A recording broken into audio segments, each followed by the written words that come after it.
all the workshop will be in English. Okay. We are now setting up also the live streaming on YouTube and the recording, and we will start the presentation shortly.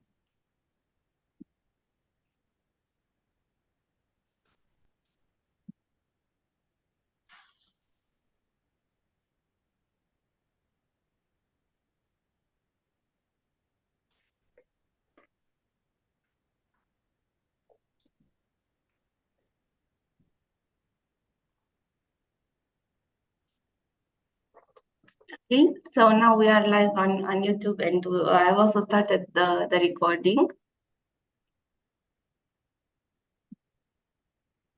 Thank you everyone for joining our event. Together with Microsoft and Cloud Security Alliance Romanian chapter. Today we have a very interesting presentation concerning machine learning, artificial intelligence, and security to see how to efficiently perform security with artificial intelligence. And together with us, we have from Microsoft Romania, Ovidiu Pismac. Ovidiu Pismac has been with Microsoft Romania since 2006. And he's a trusted advisor for big enterprise customers in commercial and public sector segments. He is passionate about technology and security and has a very in-depth knowledge about the security tools in the Microsoft ecosystem. And now I'm going to hand over to Ovidiu to say maybe another few words about himself and to commence the presentation. For any questions, please raise your hand or write in the chat, and we will address them. Thank you. Thank you, Larissa. Hello, everybody. Thank you for the invitation. I don't want to lose time with words about me. Let's jump into the subject. I'm a cybersecurity enthusiast, and I had some experience in the past with other companies that I worked for, especially in the security space. And I'm very proud that I worked for the Romanian company that sold the antivirus technology to Microsoft in 2003, when the acquisition has been made by Microsoft with our Romanian reliable antivirus solution. So it's a very beautiful story. So let's discuss about today's topics. We will have two topics in the agenda. One is this very hot topic regarding AI and security, and the other is the vulnerability management and our approach from outside to inside. I said in the agenda. You will see some interesting platforms in the demo. I will make demos with all our platforms that are let's say included in this presentation. So let's start. A few words regarding the cybersecurity landscape just before the technology side, let's say. You know about our reality, about our challenging reality. Especially in the last 2 years, we had a lot of interesting events in Romania after the war started in Ukraine. You know about the challenging reality we had in the last 4 years from the start of the pandemic. So all those have implied different risks, and we had those risks felt in our organization in different ways. We have engagement with partners, with customers. We have many devices that we are working on, and all of those are generating different issues or challenges or maybe security challenges that we have in our organization. Everybody of us have received in the last 2 years after the start of the war this kind of WhatsApp or SMS messages. All of those with phishing links or malware links. You know, every piece of information that we have on our machines can have a risk if you are opening these links with browser that is not updated or with WhatsApp application on our laptop, and this link will giving us the opportunity to install a malware or I don't know what kind of unwanted software installation. It can be bad for the machine. That can be the starting point for us very serious cyber attacks, especially in the last 2-3 years. We had this way of doing with all our customers. Majority of the attacks started from the classical phishing emails.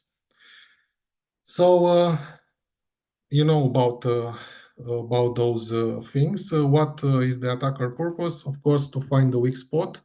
And sometimes the weak spot, you know, we are, and the people in the organization are the weakest link because of many things that they can try.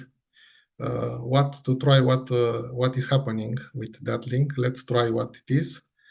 Let's maybe forgetting about putting a patch or a security update, forgetting about updating a VPN client or a VPN appliance that nobody is taking into consideration. And all of those cyber attacks were very important in the 2023 with the same modus operandi. Many of those companies were attacked and the infrastructure had been, let's say, discontinued for some days. Many of those data were deleted or corrupted before getting any requesting any ransom those attackers. So sometimes we have in our organization this kind of serious challenges, and I said many times that the people are the weakest link, and we need to, before talking about AI and security, before talking about any complex technology, we need to educate our people, and we have a lot of new people, young people in our organization. We have a lot of people without any IT knowledge in our organization. Let's have different awareness session and educate them regarding suspicious information messages that can be encountered on those devices, mobile devices or laptops. I said before and in all our presentation that Microsoft system is not 100% secure with having only the operating system from Microsoft Update installed. Many times customers and people are forgetting about the applications that are running on those machines. And if you have an Adobe Reader, and if you have a PDF application or a browser which is not updated, this can generate remote control attack. This can generate different serious challenges on our machines. Recently, some companies have encountered the Cactus ransomware campaign, and this was due to not applying transversal vulnerability update, security updates for a Fortinet appliance update that was released with 1 year and a half ago. So these kind of small mistakes that we have in our operational activity, on a daily activity, can generate big security issue in our organization. And forgetting about not applying or forgetting about some updates of Chrome or Adobe Reader or even this VPN client, it's also very serious and can generate issues. As I mentioned before, humans are often the weakest link, and we need to educate them. Just I wanted to share these pictures with you because these are very interesting how the attackers are adapting to the recent technologies that we have announced, including artificial intelligence or ChatGPT or other engines for creating some content. You see in the left a gift card that was sent inside an organization. Of course, hundreds of people have clicked on those links because it was an offer that cannot be refused. And hundreds of people have forwarded this link to their families, to their friends, because it is an offer that cannot be refused. And that link was accessed by hundreds and thousands of people in that organization and at home.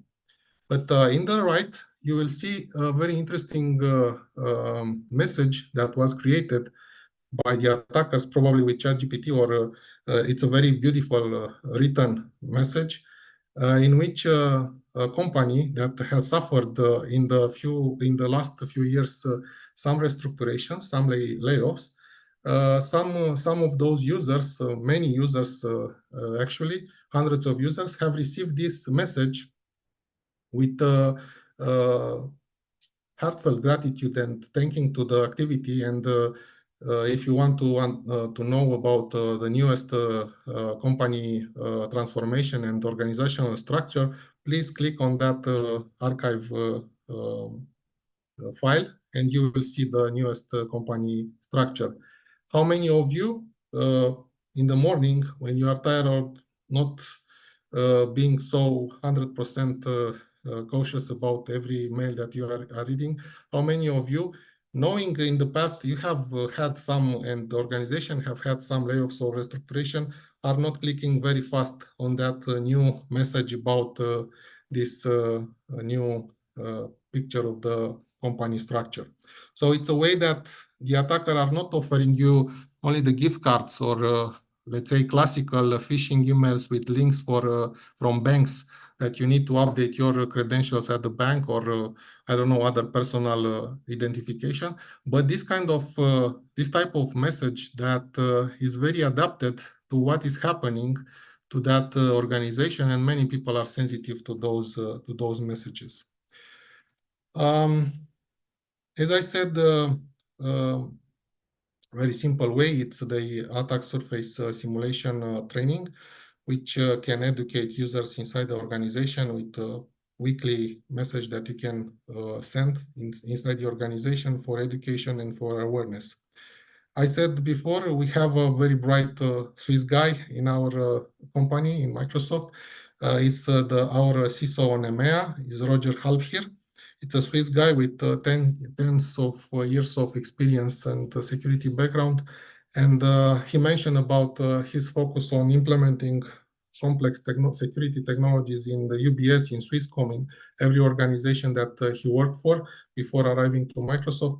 And many times, even if they have implemented the latest security platforms and technologies in those banks, in those big telecom providers in Switzerland, people have clicked to some links or some emails, even if the fact that those emails were suspicious or sounds like very strange.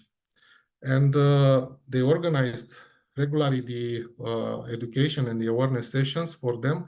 And he was very upset that even with that, let's say, investment, technological and also people investment in those simulation trainings and education and awareness, people still clicked on those emails. And he, let's say, organized a survey inside the organization and asked those people why you are clicking on those emails. You know that we have weekly education and awareness. You know we have the latest security technologies. We have shared with you our investments for increasing security inside the organization, and the answers were very interesting.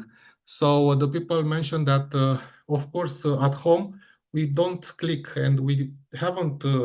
Will not click on those links because those emails were suspicious. But here in the organization, we knew that you have protected 100% and you have implemented all the technologies, and we wanted to see what happens.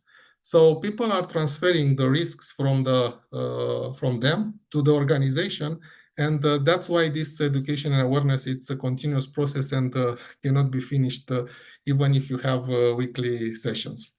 Let's go here. I wanted to share with you those links because those links are important for all security and cybersecurity professionals that want to get deep into the Microsoft ecosystem. You see here that let's click on this one. You have virtual trainings. Many of those trainings are on the Central European time zone. You can, let's say, move here the slider, and you can have also for the US time zones. Many of those trainings are security trainings. You need to only to register, and you have this free opportunity for getting Microsoft knowledge for different security platforms. Also, you see you will have a blocker in your calendar. Also, I wanted to share this information because it's a very important. Sorry. Okay. I think slide back. Let's go here.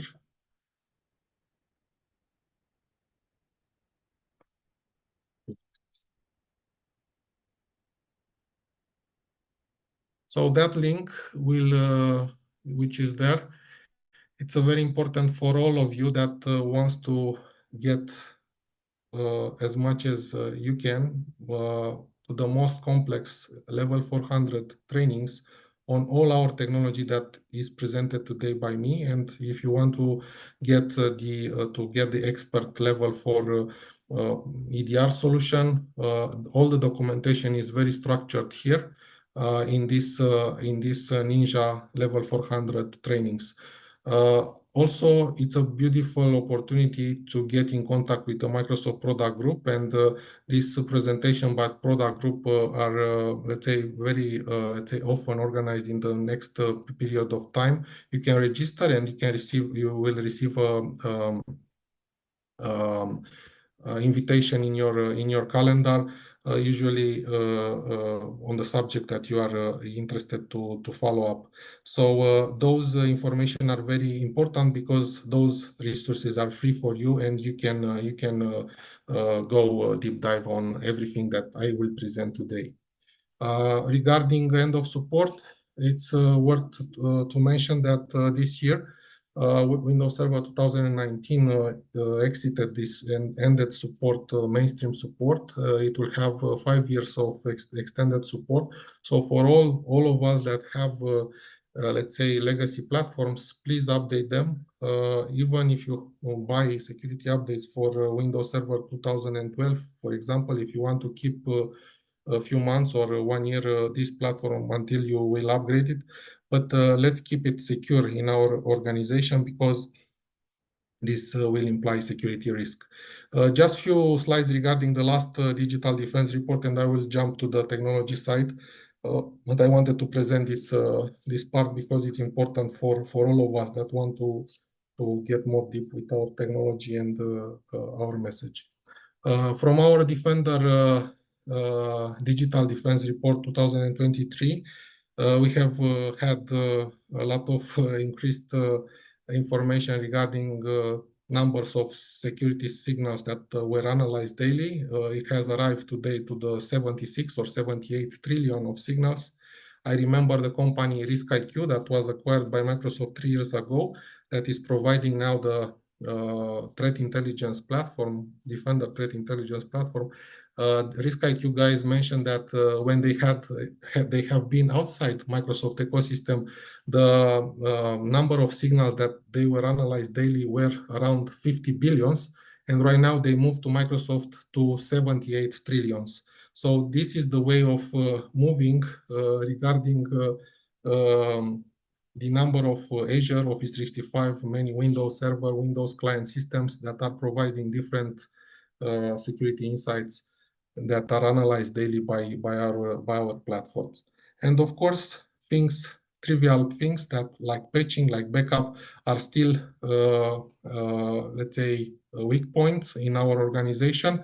All of those attacks that were in 2023 were because of some patching missing of some Windows or Hyper-V or VMware environment or some browser not updated, where regarding a backup that was very easy to delete or a storage that was very easy to reset to factory default, because those attackers have concentrated on destroying data.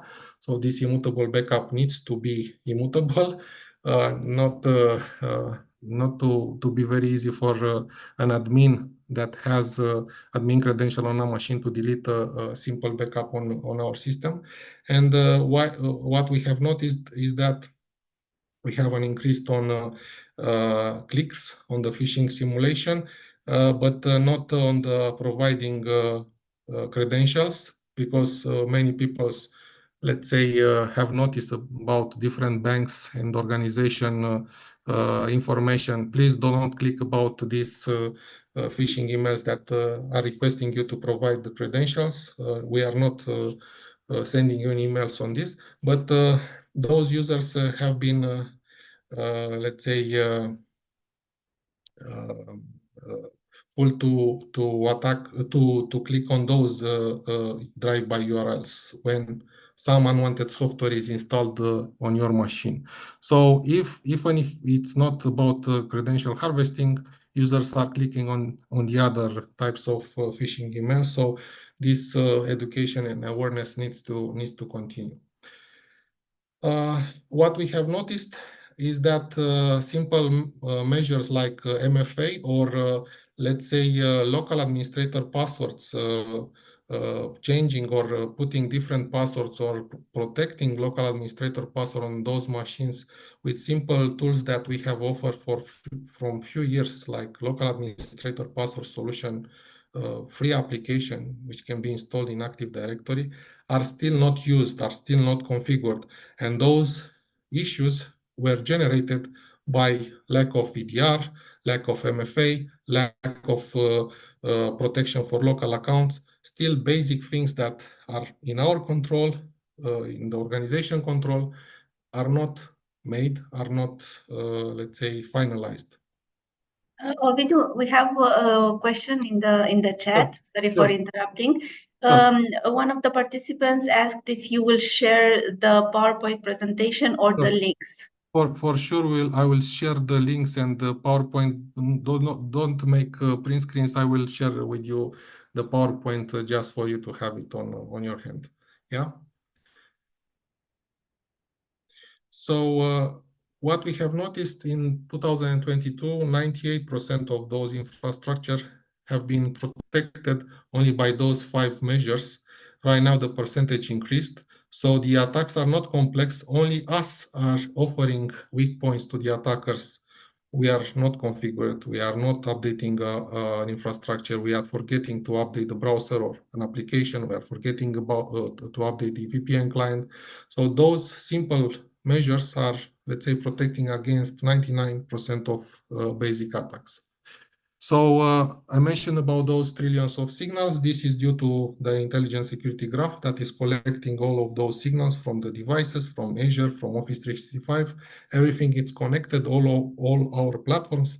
And that principle of XDR, of extended detection and response, or having a single pane of glass console for detecting very fast root cause and the magnitude of cyber attack, was in our focus, of course, in the last few years, as with other security vendors. Let's jump into the technology. I will start with the vulnerability side, and we'll continue with the AI part. And after that, we'll have demos. You see that in a classical kill chain of attack, we need to have a protection, a different layer. First layer of protection is the network layer, where you have a firewall, where you have an intrusion prevention and mail filtering device. Here we have announced recently the Entra Zero Trust Network Access solution, a secure web gateway with intrusion prevention. It will be launched in the summer. And when phishing emails comes, probably you have in your organization different mail filtering, mail sandboxing layers of protection. This mail sandboxing in Microsoft is called Defender for Office 365. And of course, all of those technologies have machine learning components inside. You will see in a minute few slides regarding machine learning components in the endpoint side, but this also is present into the mail filtering engine, Defender for Office 365. So we need to be sure that when email will pass this mail filtering engine, those links, those attachments are being tested, are being detonated in a mail sandbox, isolated In this way, the mail will arrive clean on the machine, on endpoint machine, where it's the client sandbox EDR sensor, which is protecting your machine supplementary from the classical antivirus. And as I mentioned before about Romanian antivirus, let's not confuse ourselves and understand that Defender for Endpoint, our EDR solution, it's Microsoft Defender antivirus, which is a Romanian component present on all Windows machine. This component is very okay, it's beautiful. This is Defender antivirus. It's present in all Windows 8.1, 10, 11 operating system, Windows Server 2016 and above. You see it has a lot of machine learning components, which is this cloud delivered protection. I will talk in a minute about this one, but this is the basic antivirus protection in the operating system. What I am referring to in those slides is the Defender for Endpoint, and you'll see that in a, let's say, classic, discussion, this is the antivirus solution, which is this Defender antivirus that I told you before, our Romanian reliable antivirus. Right now, in the past, it was Forefront Client Security. Right now, Microsoft rebranded to Defender antivirus from a few years ago. And this EDR solution, it's called Windows Defender for Endpoint, Windows Defender ATP, Advanced Threat Protection for Advanced Persistent Threats. This is the EDR sensor.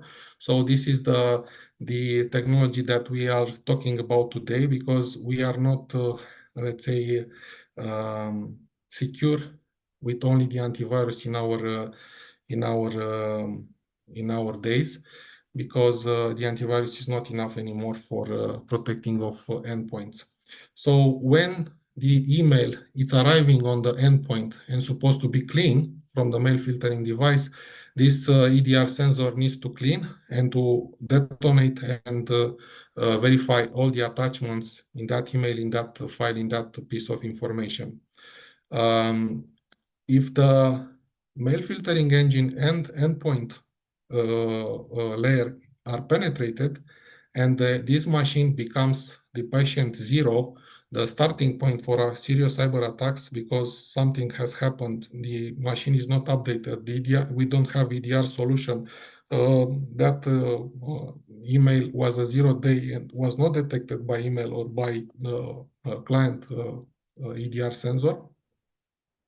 We need to have a measure to detect if the attacker will move laterally into the network, into the, let's say, the most important servers and infrastructure that we have from this patient zero, because usually this is the way of doing. And we have these sensors installed on the Active Directory domain controllers. The solution is called Defender for Identity.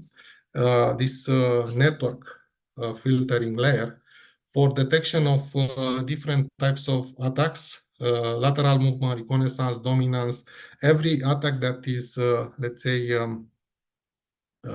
performed by the cyber attacker from the starting patient zero machine. This is done by filtering the Kerberos, NTLM, RPC, SMB traffic, the internal Active Directory protocols, and that traffic that is coming from those machines will be analyzed by this solution.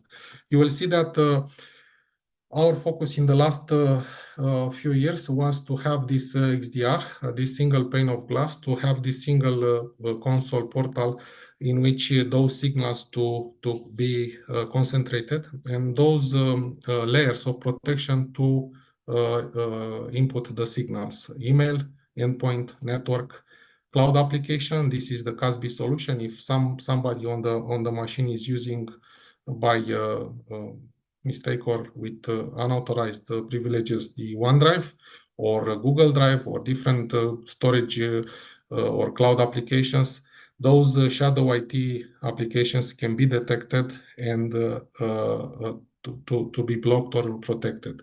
You will see that with the arrival of the artificial intelligence, you will see in the next slides, CASB will have more intelligent policies to protect against those AI platforms, if we are not letting users to use them, of course.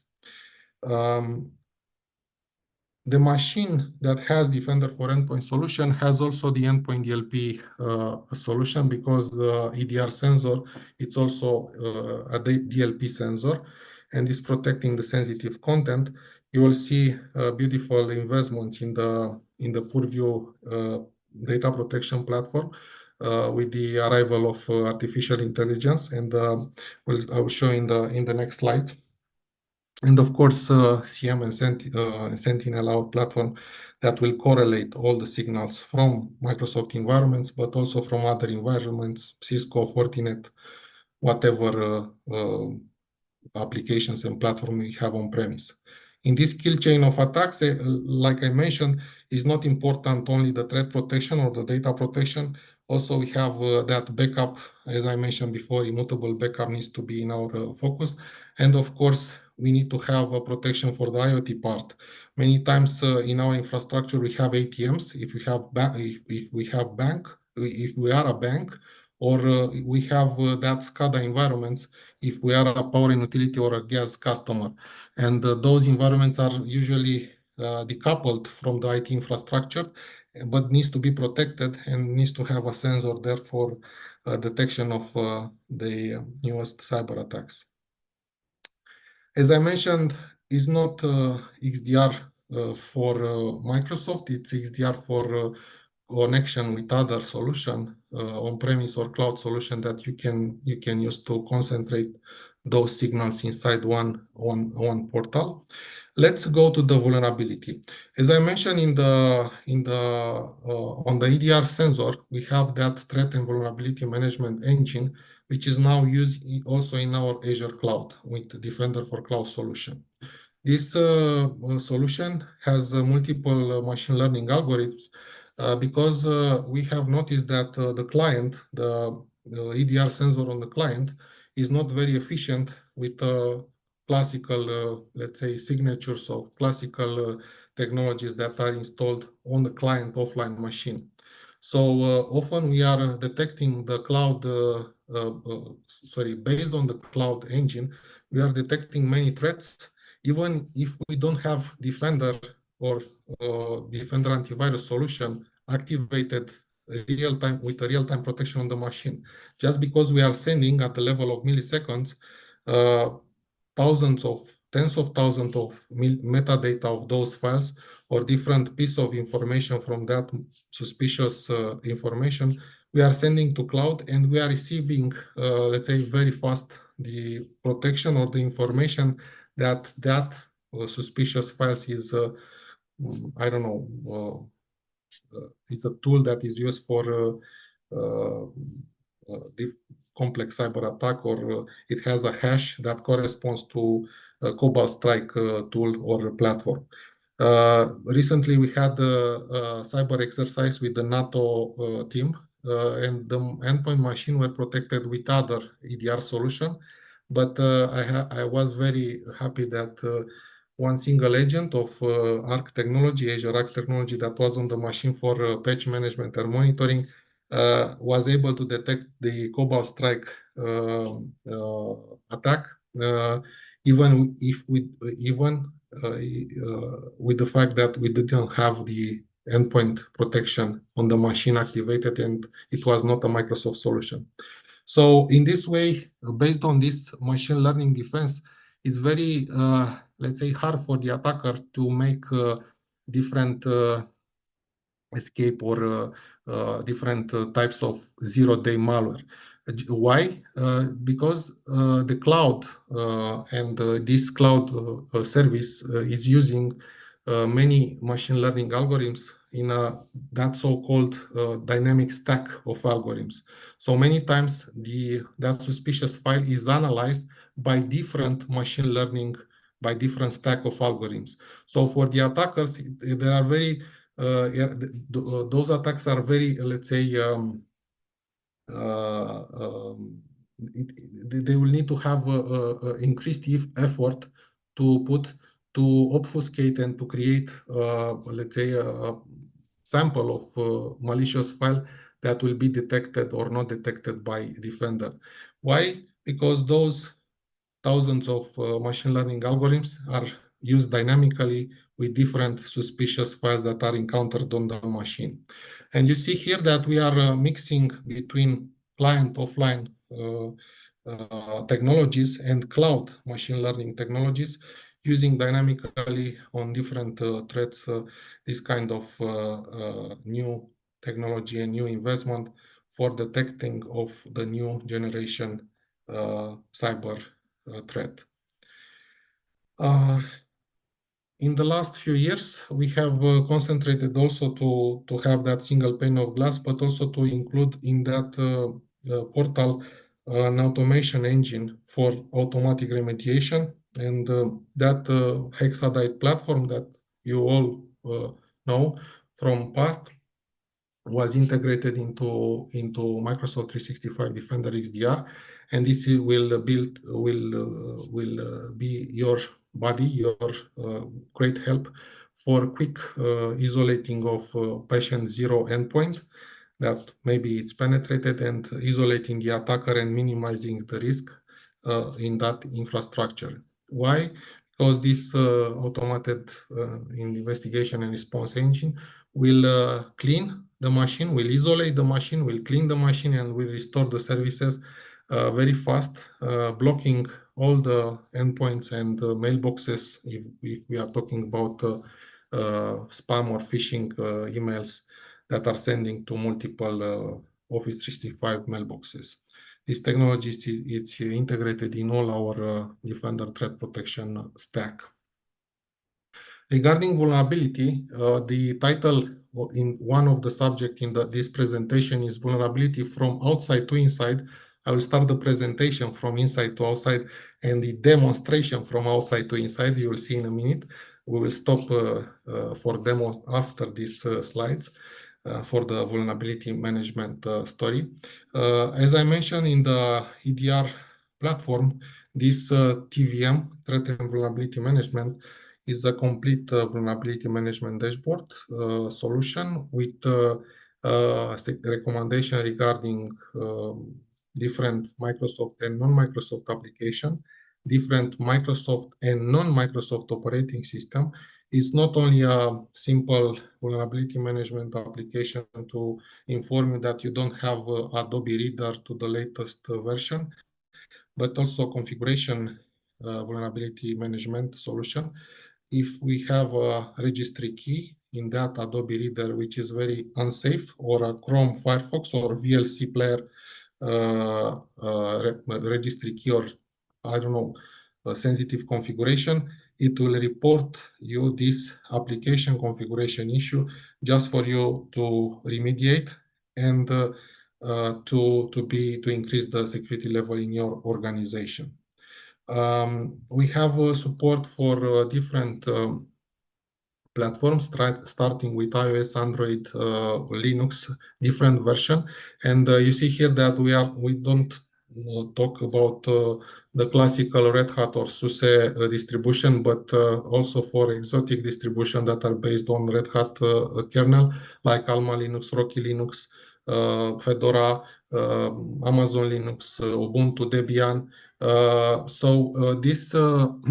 This platform is completely heterogeneous, and you will see in my demos, I will make 90% of the demos in the Linux environment, just for you to see that we have similar services for different operating system. In the network environment, we are able to discover all of those network appliances and to detect different types of hardware issues, firmware, unsafe firmware that are prone to be exploited by the attackers. Regarding the engine, Defender Vulnerability Management Engine, which is used in the EDR sensor, this is a continuous vulnerability management. After the EDR sensor is installed on a machine, in 2 hours, in 1 to 2 hours, complete infrastructure statistics and all dashboards are completed with the information. All the information regarding vulnerabilities are in your XDR console. And as I mentioned, it's not about only the operating system updates. It's about application updates. It's about application misconfiguration or network misconfiguration with some open ports that are very unsafe to be left like this. It's also a very deep dive vulnerability engine, just because we are analyzing also the firmware vulnerabilities.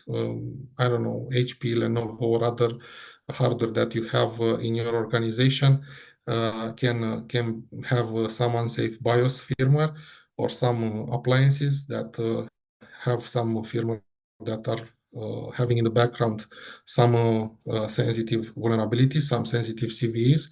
So this kind of information it's displayed into the dashboard, and of course we want to minimize the risks, and we want to offer let's say a way of prioritizing, because if you have an organization with 10 machines, it's very easy to update all of those, including application and operating systems. But if you have an organization in 7,000 machines, you don't have a way for updating all operating system and applications from today until end of next day, Friday. Yeah. And based on this exposure and the risks that this vulnerability has, based on Microsoft signals that we are analyzing and exploits in the market, we are prioritizing for you those security things, because those are having in the back some exploits in the market and are, let's say, very easy to be exploited by attackers, and leave at the end some, let's say, more easy or more not severe vulnerabilities found in your infrastructure. So in this way, based on the exposure, based on the criticality of the asset, or the seriousness of that vulnerability, we are offering you let's say a way of prioritizing very, very fast this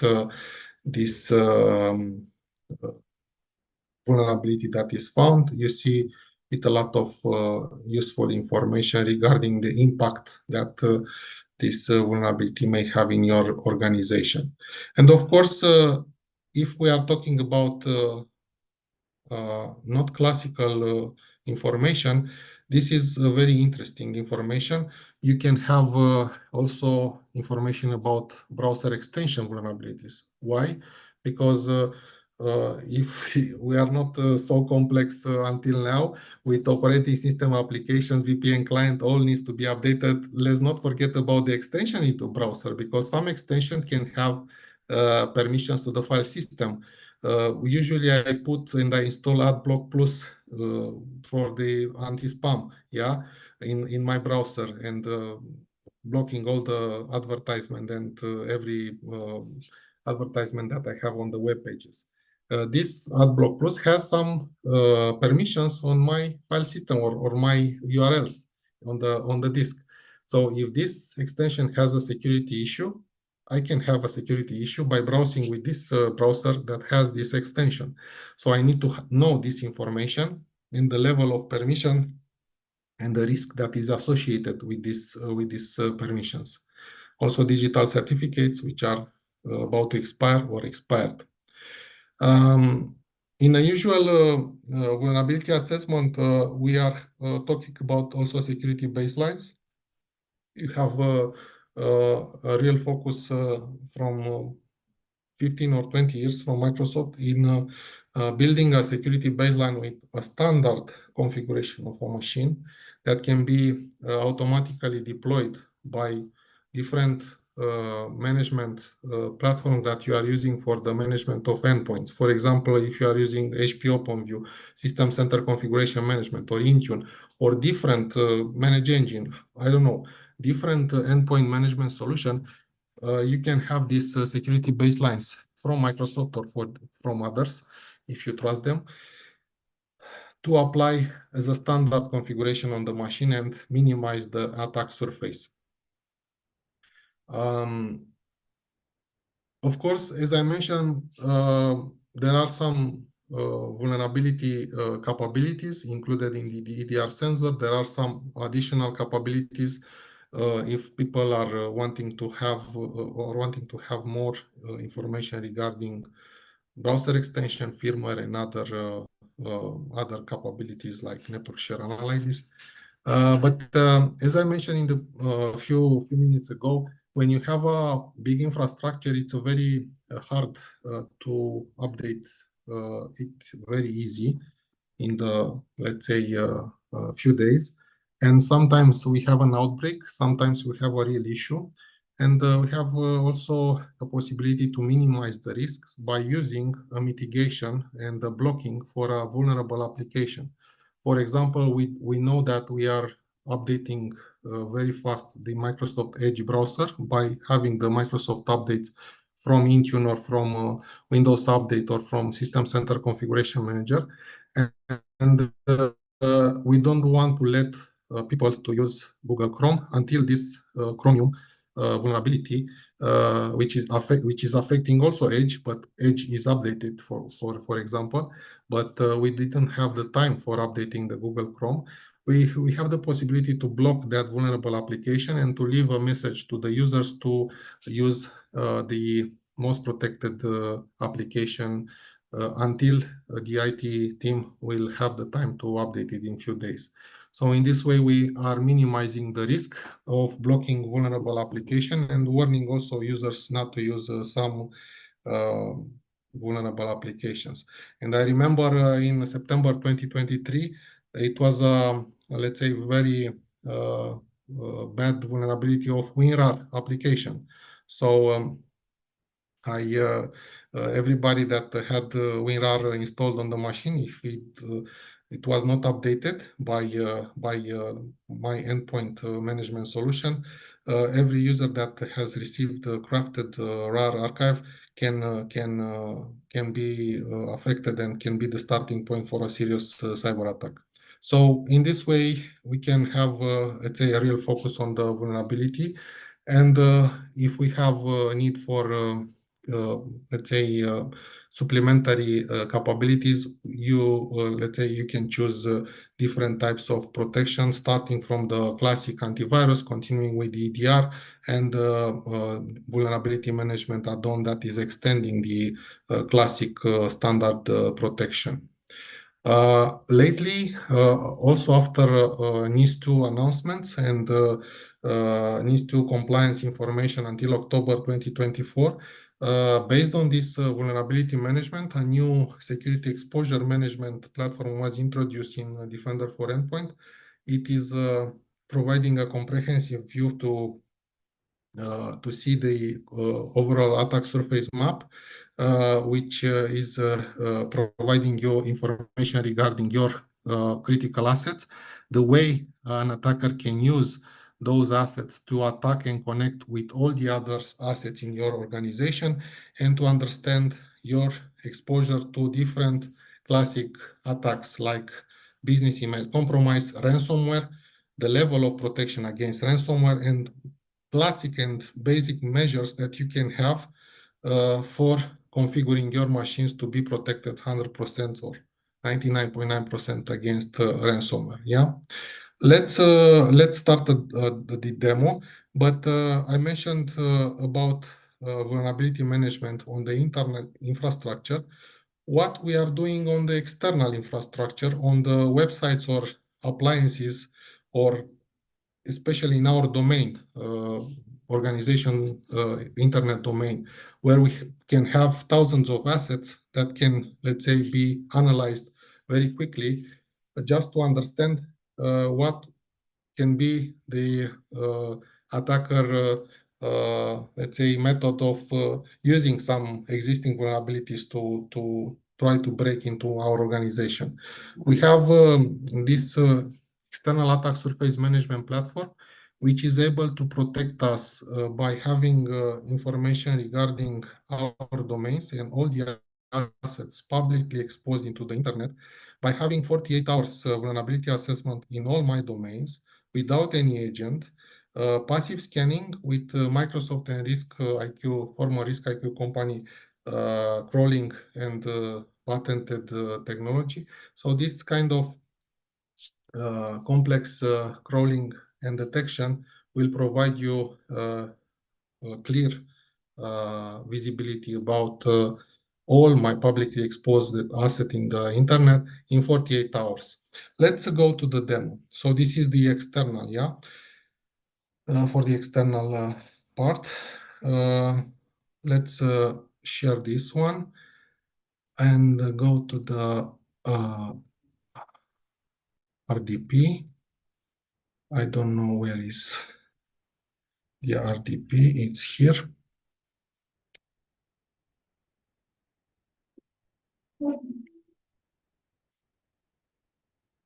You can see the screen with and the RDP and the virtual machines here.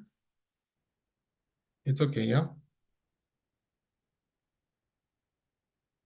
So as I mentioned, I will make demos, and this is like your infrastructure with 150 VMs, Windows, Linux, and other servers that are, let's say,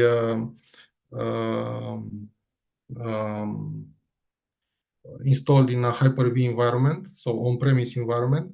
Those machines are all connected with Microsoft 365 XDR and vulnerability management.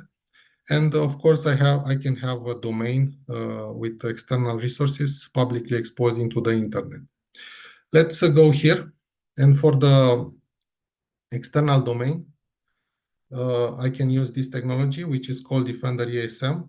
It's a very easy way in few clicks to start a scanning that will finish in 48 hours. So I will say test CSA.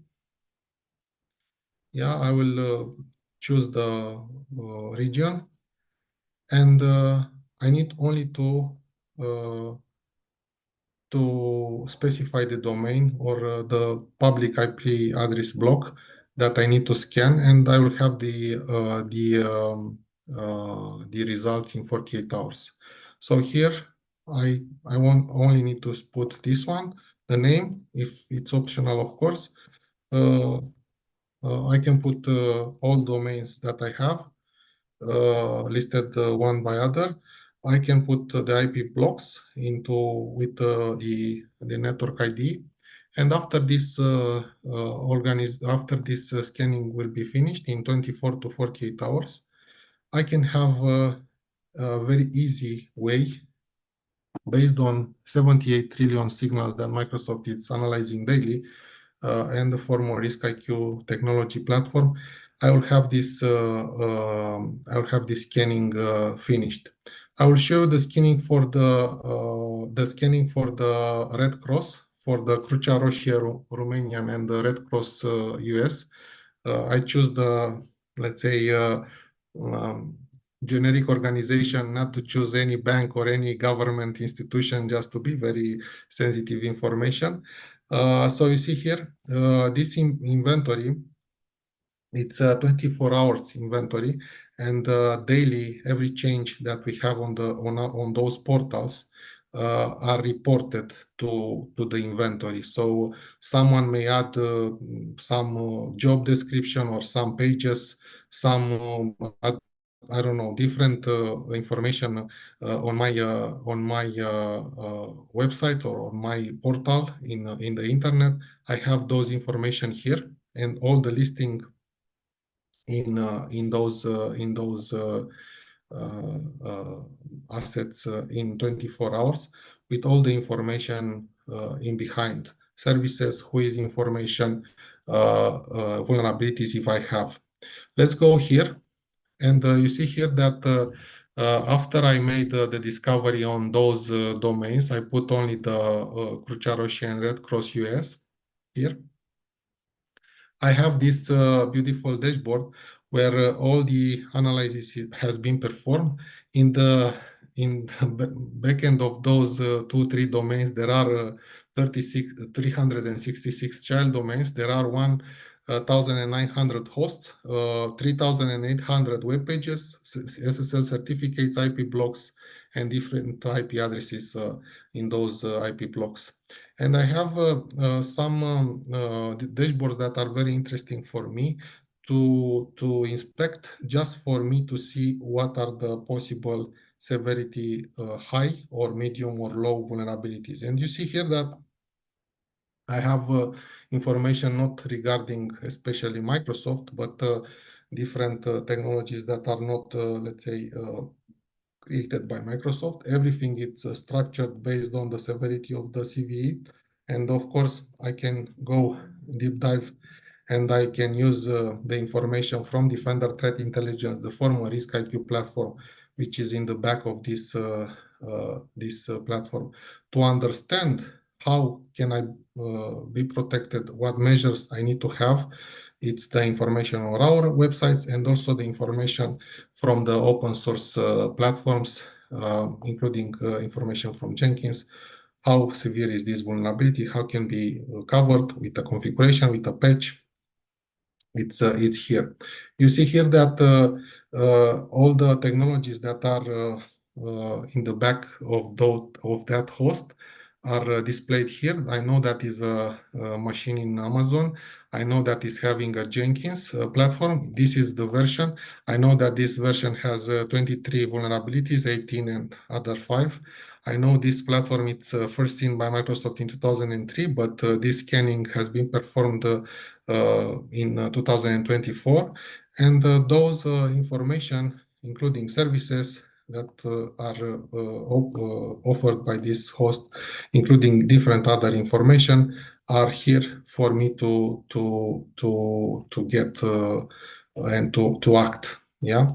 Of course, if I'm going to other information like Cisco or Fortinet, I told you about that Fortinet transversal vulnerability that generated the Cactus ransomware campaign in Romania. I have the information here.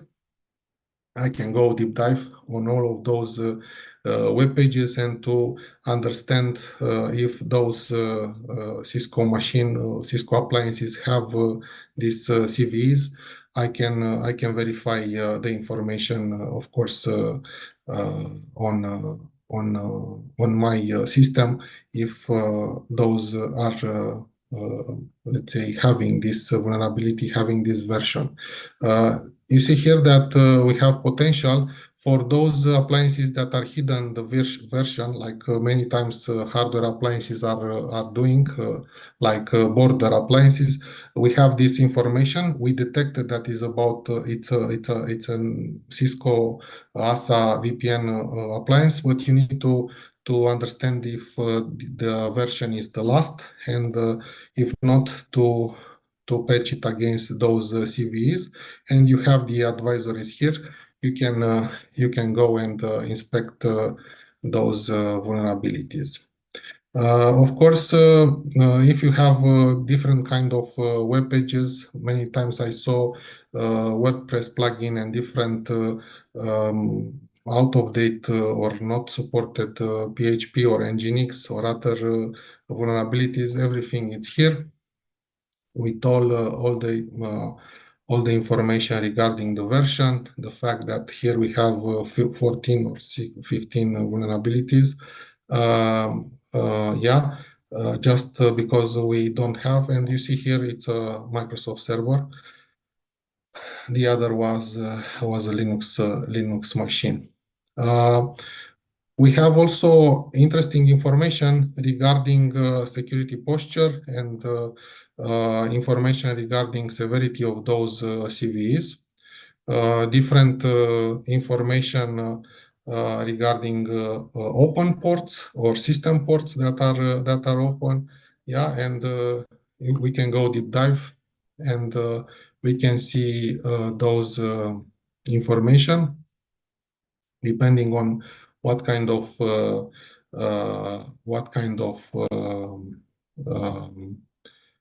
things we are interested to have. Sometimes we have noticed that customers have forgotten to close a telnet port or some port that was configured to be closed after some project was finished, but they forgot to make this. And with this technology, we help them to understand what mistakes they had. Yeah. Also, we have a GDPR compliance report, which will help you to understand if the web pages are not having HTTPS and security for those web pages and are still requiring you to access by HTTP in clear text. Yeah. So if you have those live pages that are requiring you to use HTTP instead of HTTPS, you have the information here. Or if those pages are using, let's say, deprecated hashing algorithms, you have the information here. And of course, you can take the measures to replace that certificate with SSH2 hashing and signing with that updated component. You see here that I have 8 pages of components detected in this website, Microsoft and non-Microsoft, but here we are not talking about other vulnerabilities, but WordPress plugin. Yeah, and you see here a lot of plugins on different section of the websites. What I wanted to show you is also this one, this OVISP top 10 report, which based on the standard, on the framework, it will tell you what kind of methods the attackers can use to break your publicly exposed assets, your publicly exposed websites and hosts. And you see here, I have some injection information, some insecure design. I can go to injection to see. I can go to insecure design. I could go also to an injection. Let's see. And I see here the ports, the whois information, but also the vulnerabilities that are detected based on the vulnerability that this Apache has. And you see it's detected a few days ago in May, on 6th of May. Although we are having these websites and hosts from 2019 in RiskIQ and Microsoft databases. Yeah, so let's go to the injection. Many times we have databases that can be prone to this kind of attacks, and we need to know. Many times we are using different analyzing tools. So we are analyzing reports, logs. We are having few weeks of information, few weeks of work, and after that we are getting those reports, and usually those are not very accurate. In this way, in 24 hours or 48 hours, we have deep dive information with all of those things that are detected, and we can see that even if this host has Nginx, this version has some issue with WordPress plugins that are having 8 or 9 vulnerabilities, and this is detected today. Yeah. Good. You see that this organization has updated the WordPress plugin from 5.9.2 to 6.0. You see in the 2022 we had this version, but today we have a newer version, but also this is not updated. So many times web companies are managing our websites and our publicly exposed assets, and we are forgetting to cover these vulnerabilities, and many times attackers are exploiting very easy these ones. Also, I can use the priority. Okay. Maybe just to step in, we have a question here from George P. Yeah. So I'm going to read it out loud, and George, if you want, I'm going to ask you to unmute if you want to add something. Imagine a security incident where the attacker is no human, but another AI using COBOL Strike-like tools. Mm-hmm. How do you think is the AI solution going to work together with the SOC team to report and eventually eradicate? And also ask George if he wants to add something. You know that we have announced in and you will see in the security blog, I think on 14th of February, on the Valentine's Day, you will see the article how we are disrupted together with Azure OpenAI service company, with OpenAI company. Azure OpenAI is our service. How we are disrupted the attackers that have used the artificial intelligence and other platforms to try to break some customers.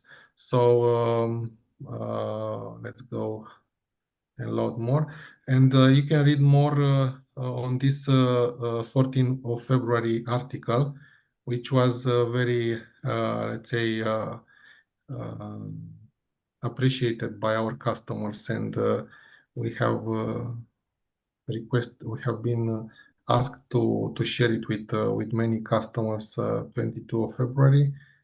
Okay, let's one more, and you see this article will give you more insights about how Microsoft, although it's offering the Azure OpenAI service and many artificial intelligence platforms that I will show you today in the presentation and demo, and those attackers can use for both the reasons to create that content, very beautiful content that you saw in that picture with restructuration and layoffs, or to improve the attacking scripts. Those things were being, let's say, used by attackers in that period. And you see that Microsoft has noticed this and has disrupted those attackers. And you see those kind of findings that we had in this period of attackers that tried to use AI to improve those attacking scripts and different intelligent profiling for those groups from Russia, Iran, or China that were trying to use the LLM and artificial intelligence for scripting or for improving those attacking techniques. So I will share with you those information at the end of the presentation in the follow-up email to Larissa, and Larissa and Mircea will share with you after the presentation. It's okay? Yes, thank you very much. And Yes, okay. Good. If you have any questions or you want some more clarifications, you can write in the chat, or I'm going to try to unmute you now. Yeah. For the CISA, it's based on the CISA recommendation. We have the same information. You saw some exploits. I have a very easy way to patch. Those machines needs to have an agent. This agent, it is called Arc agent. And recently we noticed Arc agent detecting Cobalt Strike attacks, although on the machine it was CrowdStrike, not Defender for Endpoint active. So it was for me a great story. And you see that machine needs to have a simple agent that is communicating with this portal on 443 port. And after I install this agent, of course, I have a very easy way to detect the missing patches. Yeah, I have a very easy for me. You see that CentOS, it's having 21 patches. That CentOS has an application that is consuming something. I don't know. I'm not interested in this one, but I have it here. But I'm interested to understand what kind of ports and services are connected with my machine to understand the level of magnitude and probably if Chinese or Russians are connected to my servers. And I can see this very easy by running this connection overview report, which is connecting me on this machine. And based on the threat intelligence that Microsoft having in this platform, every service, if it's connected with command and control botnet or other malicious servers from the internet, here is displayed. So I have an analysis for every service that is running on this Linux box. Yeah. Let's go here. You saw 21 pages on the CentOS. I can see 502 pages on those Linux 9.3 machine. You see here everything it's synchronized. We are natively integrated with operating system, even if it's on Windows Server or Linux. We are having the same information. You see 49 with 8, yeah. Those number of patches that are there. I will not patch this because it has 502, but I want to patch it very fast, this CentOS, which has 21 patches. And to see how easy it's working. Yeah. So I'm not using the online. I'm using the Arc, but I want for you to see that we are talking about the same number of patches that Arc is showing me, and I will put the patcher to be updated from this machine. You see 21, 20 upgrades and 1 install. I will not choose manual, of course. I'll go here. Sorry, I'll go here. Of course, I let this machine without any patches just to have my reports with red. Otherwise, in few minutes, the machine is patched. And you see, I have this information. I can schedule the updates. I can schedule the updates requesting reboot or not.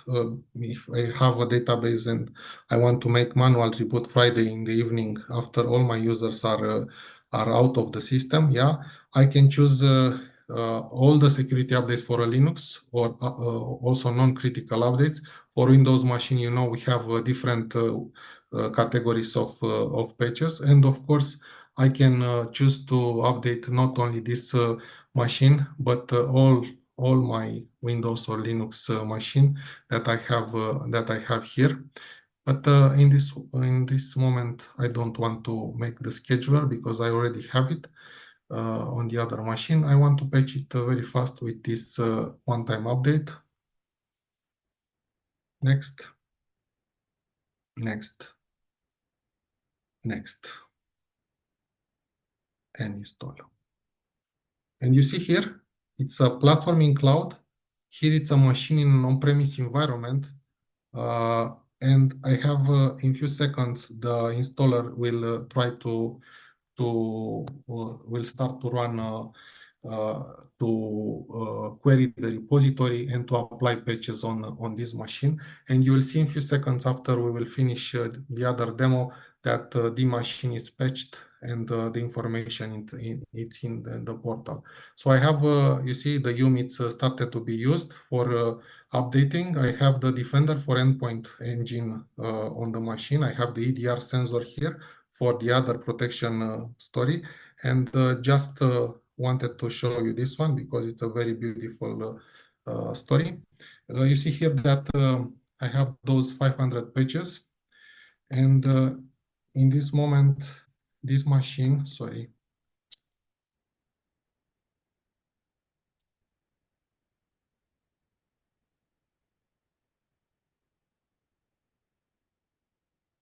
Oh, sorry. It's like for Windows. I'm not, I'm having, let's say, reminiscence from the Windows side. So you see this machine has internet access. It's another Linux box, but this machine is protected with the EDR sensor, and the EDR sensor is here. This is the XDR platform. The XDR platform, of course, as I mentioned, is not only for Microsoft environment. It's having heterogeneous focus, and you see here all the platforms that we can have in your infrastructure. including those machines that I talked about a few seconds ago, the CentOS machine and that Linux 9.3 machine. You see that this machine has, in this moment, internet access, yeah? But suppose that I have a real incident on the machine, and those incidents, as I mentioned, are being treated automatically by the automated investigation and remediation agent. And you see that in some cases, I can have DLP or other incidents, or I have data exfiltration given the information by the DLP or CASB solution, yeah? But we can have those, let's say, sensitive incidents, and I will choose one with the investigation states just for you to see one complex ransomware attack. Of course, I played with the test ransomware, not in the wild ransomware, yeah. And you can see that I've used a bat file. Sorry. My mouse, it's getting very slow in this moment. Yeah. And I can see the simulation that I used. I can see the sequence of command prompts and shell that I run on those on those endpoints on that machine, which is a Windows machine. Yeah, let's go to make a click here.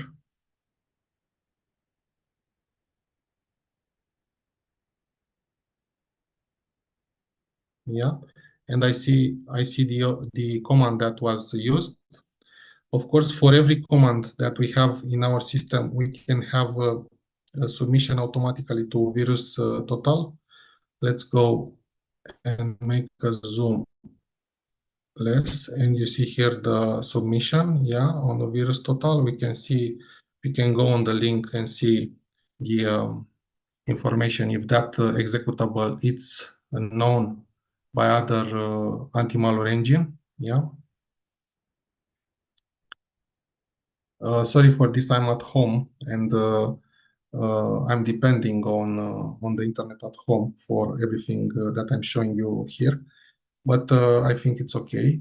And I wanted to show you this investigation graph, which is, I think, the best in the industry platform, which is providing me real information about this ransomware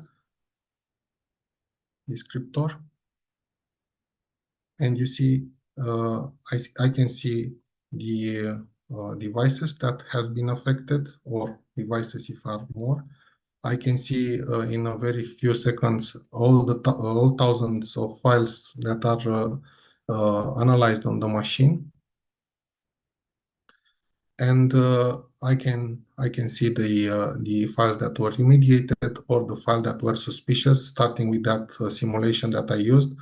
Including the other not affected machine and not affected the files, sorry. I can see the persistent methods of the attacker, putting a registry key or task scheduler just to survive after restart, if it's the case, yeah. And I can see this graph being designed and created by the engine.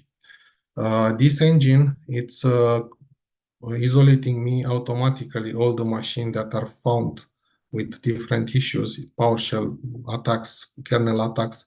But in this moment, for the Linux side, I wanted to show you how easy and how fast it's to isolate a machine being in on-premise from the cloud console. And I chose this machine, which is my Red Hat 9 machine. Of course, I didn't stopped anything on that machine. The machine has internet access. Of course, that machine has 502 vulnerabilities that are displayed here. Different vulnerabilities, every CV is indexed here. I can go and see what other devices are being, let's say, affected by this vulnerability. And of course, I can go to the missing security updates to understand what updates are missing from the machine. I can go to the Red Hat Security Errata to understand more information about that vulnerability. So I want, in this moment, if I had an attack, just this engine to isolate my machine very quickly, and I will see in a few seconds the machine being isolated from the internet. But in this way, I have, if I'm security analyst in the Security Operations Center, I will have a forensic environment because this machine is maintaining a command and control connection with my portal. And even if the fact that this machine will not have internet access in a few seconds, I will be able to, you see, I will be able to open an environment for me as a security analyst to understand more about what is happening on that machine, what processes, what logs. I can put a script, I can run a script, I can take some logs from there. But in this moment, the attacker is isolated on the machine and is not able to move outside in a lateral movement, classic story, yeah. And I can, sorry. I can see, I can put a file, I can put a script, and I can see those processes that are running on the Linux boxes or Windows boxes, of course. Yeah. So I will disconnect.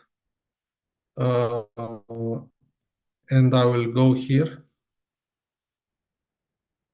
Okay. And I will go here and I will try to release from isolation. Let's look again. The machine is not having any internet connection, but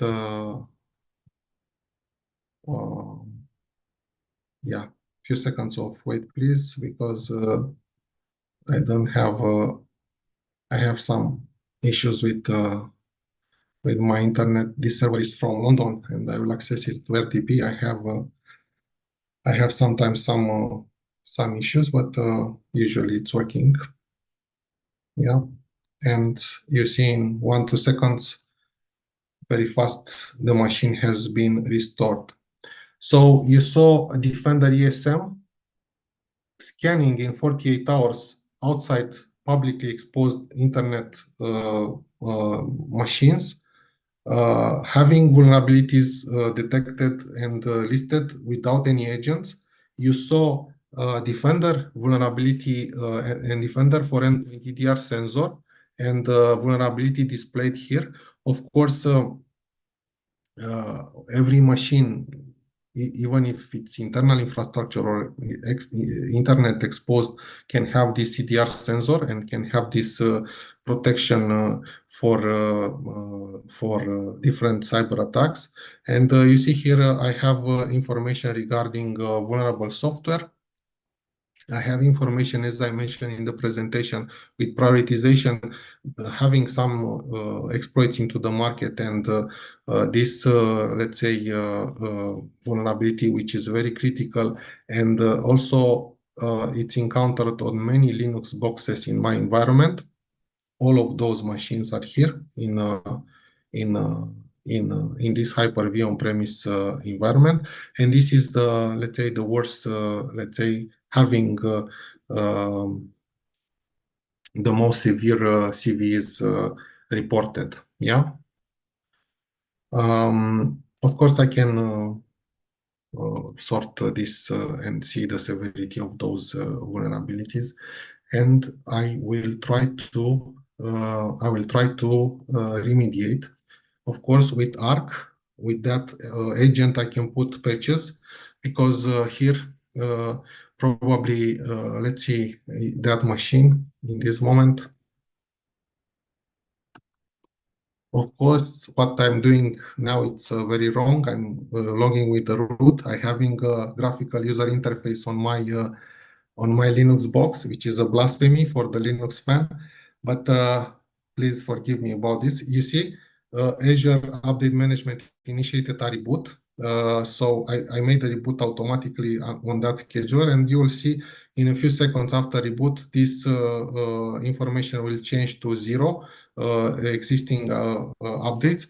Of course, I can have a single pane of glass console. I can see the pending Windows or Linux updates, what updates are not installed on a specific machine. Yeah, and I can see this machine, which is Oracle 8.4 machine, which does not have this Tiger VNC package up to date.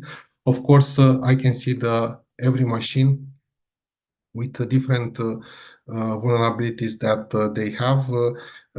This is a Ubuntu 22.04 machine with another patches that are missing. So I have a way for remediation.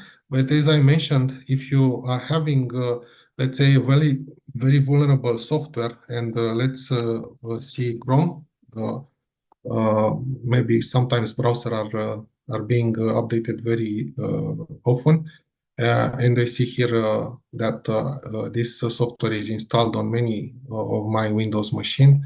I can go here and I can reduce the risk by blocking the machine, by blocking the application until I will do the remediation until Friday. Yeah, and I can see, please use Microsoft Edge until Friday, when IT department will update Chrome, which is vulnerable now to serious vulnerability. And as I mentioned, based on the NIS2 directive and compliance, you have the information here. So if you are going to Microsoft compliance your Microsoft Purview compliance platform, you will see that you have the NIS2 directive an assessment here, and you have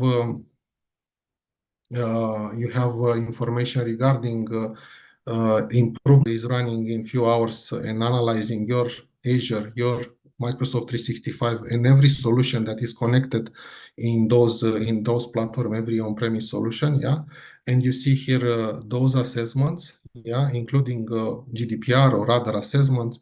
You have here where it is. You have here, I think, 300 and something assessments. We are in Bulgaria, or we are in the European Union. We have different assessment that we can use. I choose the ENISA, I choose the NIS2 directive, and of course, in few hours I have this. And of course, one of the information is regarding risk management. I have some improvement actions. I can go deep dive and analyze, but on the risk management, based on this vulnerability, I have this beautiful platform here.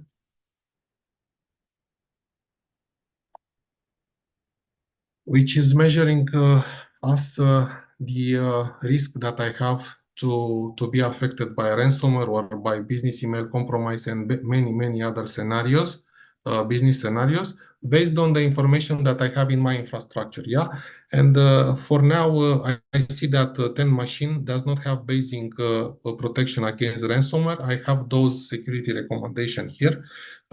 Some vulnerability blocking of exploited drivers that I need to set, and those can be set to Intune, through Intune, or through System Center, or through other, or group policy. If we don't have endpoint management solution that solution that is managing all our endpoints, to be configured centralized. Yeah, and I have this information here, and how and what entities are exposed, and how this can be configured. Yeah. So this is the first part of our presentation and demo. Please, if you have other questions, just before I'm switching to AI part, which probably is more interesting for you. I hope you have not been bored or you liked the first part. If you have other questions, if not, I will go to the second part. So no questions so far in the chat. If you have questions, please, you can write in the chat or you can raise your hand. From my side, the video, very interesting presentation. You went through a lot of things and very interesting demos to see actually how things work. So for me, this helps a lot. Good. So this is the information that I wanted to share with you. That also in Defender for Cloud in the Azure platform, this agent is able to detect only with Arc agent on the machine without any endpoint protection solution. It's able to detect this kind of Cobalt Strike. It was a great blue team, red team exercise a few weeks ago. And we have the CrowdStrike on the endpoint. So without any Microsoft solution, we were able to have those information regarding vulnerabilities, regarding Exchange, SharePoint, SQL, Linux, of course, different vulnerabilities, VMware, yeah.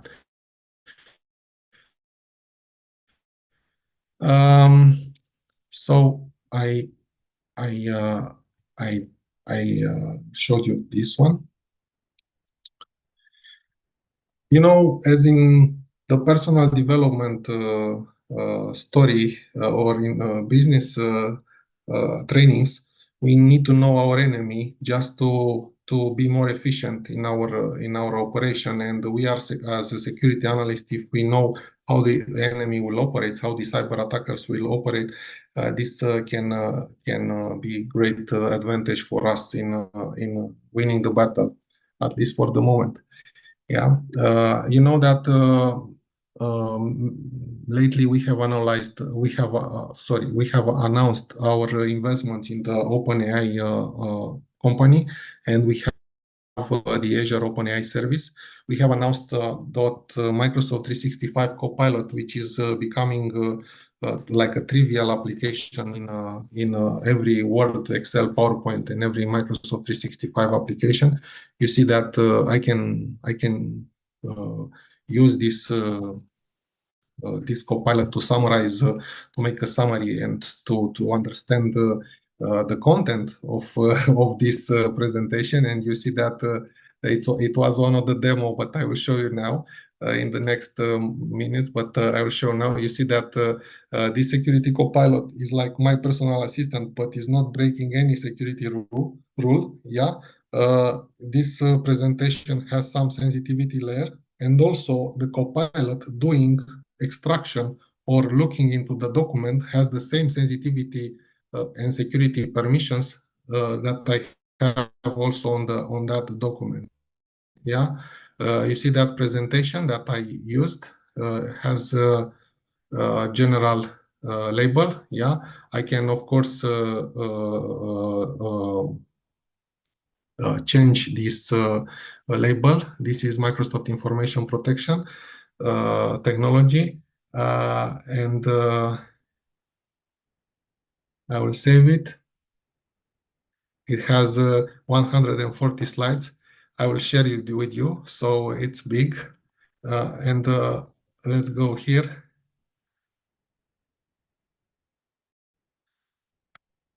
And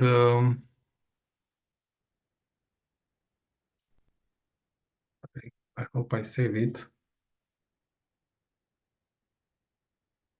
Yeah, it's confidential.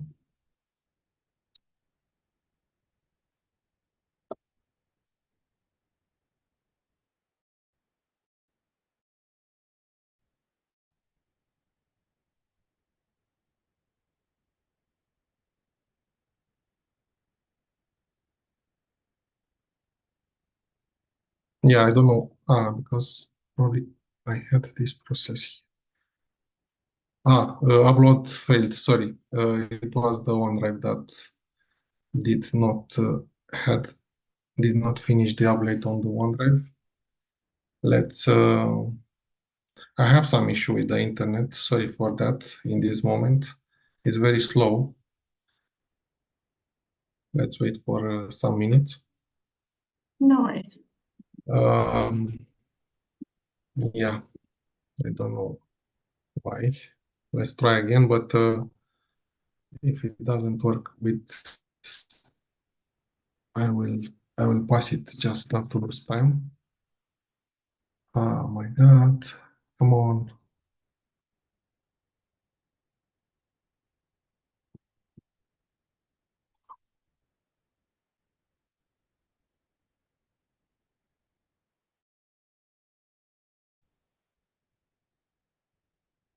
I don't know what happened.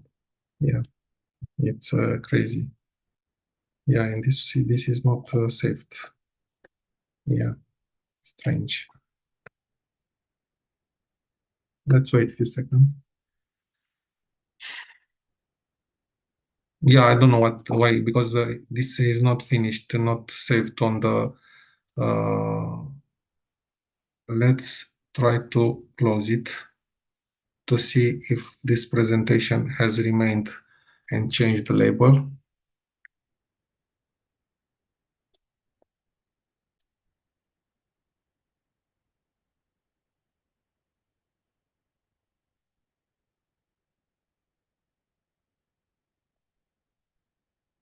Okay. Okay, let's open it again.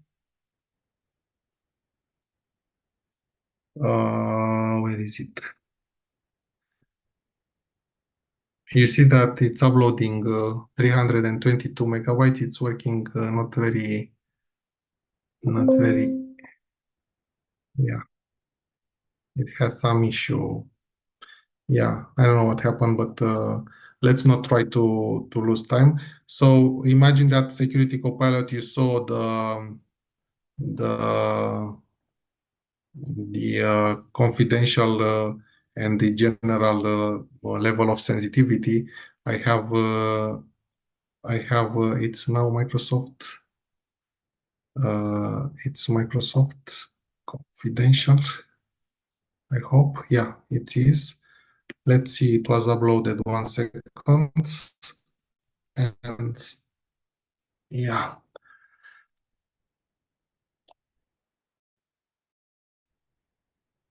Let's see if it's working right now.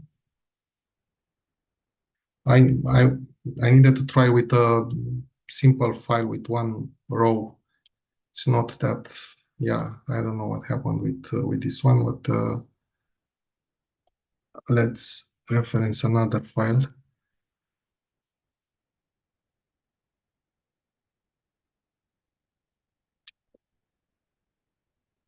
Yeah. Yeah, anyway, I wanted to see that, for you to see that the logo is changing based on the sensitivity of this. I don't have more permission that I have in reality of the document. Let's go to the slide. And these large language models are used for creating content, for searching, for extracting the content. So why not to use for extracting sensitive and from our security platforms? Why we are not using this one for getting more efficiency in our daily operations? Why? Just because M365 Copilot in Word, Excel, PowerPoint has been proven increase efficiency in daily operations. So in this way, we can apply these principles on the security side. And for this reason, we have announced the Security Copilot, and using the same LLM, large language model, and artificial intelligence algorithms into the security world. Having this security engine, artificial intelligence security engine, and helping the security. And this Copilot for security, it's implemented like Microsoft 365 Copilot in Word, Excel, PowerPoint. This is Security Copilot, Copilot for security, how it's called right now. It's implemented in all our platforms. All have different contextual Copilot assistant that will help you to be more efficient, to understand very easy what happened. This Security Copilot does not have only that integration with Microsoft. This Security Copilot has integration with other platforms like ServiceNow, other third-party security solution. Of course, you don't have only Microsoft in your environment. And of course, as you know, security analysts are analyzing different alerts, many thousands of alerts. Security operations team are very limited as a number of people, and this kind of pressure on those teams, it's a high pressure, and we need to get insightful information in the in very short time. We need to inform our management if something happened, and this information, those reports can take 2-3 hours or some days, depending on the complexity of attacks. With this in minutes, in this Security Copilot, you can have incident summarization, you can have guided response, you can have even a script, an advanced hunting script, like a colleague attendees that asked me before regarding hunting and detecting of this threat. So this kind of issue has a script to be detected, or Custo query language is our language in all our security platform that can be used to detect if other threats are being encountered. Like for M365 Copilot, we have this engine which is able to connect to all my Microsoft environments and every other solutions, non-Microsoft, that we have plugin. You see here ServiceNow, but we have plugins for CrowdStrike, for other platforms that you may use. And you see this grounding, like for every artificial intelligence technology, this is the limitation that you have. In this way, you instruct the Security Copilot where to look, what data are relevant for you to be queried, to be searched. Yeah. So you have this brain that is extracting the information based on the information and logs that you have in all your systems, and are getting you insights regarding different issues. And let's see here a demonstration. I don't have activated in a real tenant. Recently, we have announced the general availability, and only product group had this benefit of live tenant, but it's a very good guided demo. You see here, can you elaborate more on those entities? And you have this information very quick regarding this attack, this incident. You saw that incident before with the incident graph that I showed you in the XDR console. Right now, with a simple prompt in a natural language, you have this information here. And of course, if you want to understand more regarding this threat, or if you let's say want to have more details about that specific IP address which was malicious, this Security Copilot is connecting you with Defender ESM or Threat Intelligence, the platform that I showed you before. And you see the reputation data for that IP from Microsoft. You see that this IP is used by the Cobalt Strike type of attack, or some Silk Typhoon group from North Korea. Yeah, you know that we named the cyber groups by meteorological names and terms. Blizzard are the Russians, Typhoon are the Koreans, Sandstorm are the Iranians, and other names for Vietnamese and other countries that are friend with us. Yeah, and with other European Union countries. Good. Let's see one more.